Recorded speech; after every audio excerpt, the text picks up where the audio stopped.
by Chris Jans, the New Mexico State head basketball coach for the men's team. Thanks so much for coming on today. Thanks for having me. All right, so you made it to the tournament last year, and it obviously didn't go as planned, but you're ranked #1 in the coaches poll again this year. What does that say about your program?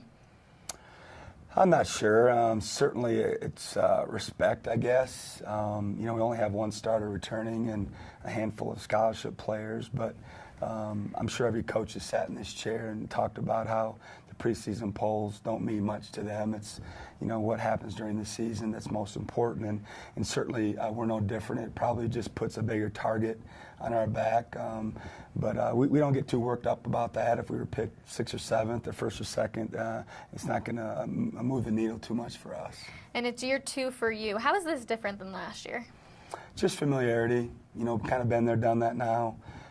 Didn't know what to expect last year going into the league. I hadn't been to any of the venues that we played, and certainly hadn't been to WAC Vegas. So I just think being familiar with the league and the coaches and how the conference tournament works is going to benefit us in our second year. You're losing Zach Lofton and Jamario Jones, 2 star players. Who are you looking to step up on your squad now? Yeah, we're losing some firepower. I mean, player of the year and a close second player of the year, which I've never heard of that, of losing 2 guys like that, first and second in player of the year voting. So it's a big loss for us. I'm tired of talking about it. We're certainly going to miss those 2 guys, and we don't have anybody that's going to just replace either one of those. You don't do that.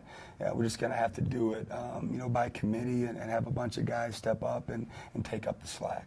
Let's talk about A.J. Harris. He's the future now of the team, lone returning starter without Johnny McCants, and we'll get to that in a little bit. What does he do for your team? He really emerged last year as a quarterback on the floor, and that's kind of what we were hoping for. The point guard position is probably the hardest position to play in our scheme, and when we got there, he was more of a scorer in a point guard's body, and we've tried to transform him into being more of a traditional point guard, and he was open to it, and as the season progressed, he got better and better at it, and then down the stretch, he got more vocal, and so we're hoping he continues where he left off. Certainly being the lone returning starter will lean on him a lot in the fall. Johnny McCants out with a foot injury, 6 months? They said 4 to 6 months. He's got a stress fracture, and those are injuries you don't want to rush back for his career, and so they shut him down, and obviously we're just following the doctor's orders, and they'll let us know when he can start transitioning back to the court. We're hopeful it's sooner than later, but time will tell. You've got some big non-conference games. You've got St. Mary's on the schedule. How do those games help you prepare for conference play? We really use it to make sure our team understands what lies ahead. In the summer and even in the early fall, it's like you're out at sea and you can't see any land. But when, the first of the 30 practices rolls around, I think the games come into vision. And certainly we're talking till we're blue in the face about the type of non-conference schedule that we've put together. So, we're just trying to get him to practice at a higher level and prepare at a higher level. And hopefully that's happening. The #1 goal is to always win. What other goals do you have set for this season? Continue to build our culture. It's a daily thing that is important to us. Our guys know, what we expect from them on a daily basis, not just on the court, but in the classroom, in the community, in their free time, the expectations that we have for them. And, we live in a community where they're recognizable. People know who they are. So that's important for them to understand that.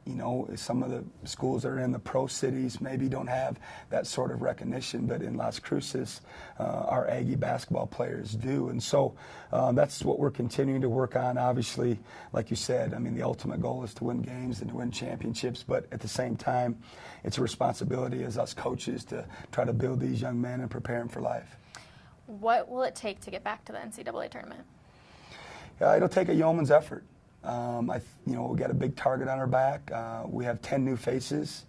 We only have a handful of guys back from last year. But it is comforting having returnees. Last year everybody was new, and now this year, terminology for the returnees, they can help with the younger guys and the new faces to bring them along. But I'm I'm glad that we have the schedule we have in the fall. We've got some great opponents that I think will prepare us for the WAC schedule and ultimately the WAC tournament. But there's a lot of teams that return a little bit more than us. But obviously we'll play the season out and see how it unfolds. And then we talked a little bit off camera about the beard you got going on. Are you going to keep it if you guys continue to win? It's a good question. My wife's a big fan of it, so her vote probably counts more than anybody else's. But we'll see how it happens. I'm not sure yet. Perfect. Well, thanks, Coach, for coming on with us today. We appreciate it. All right, thank you.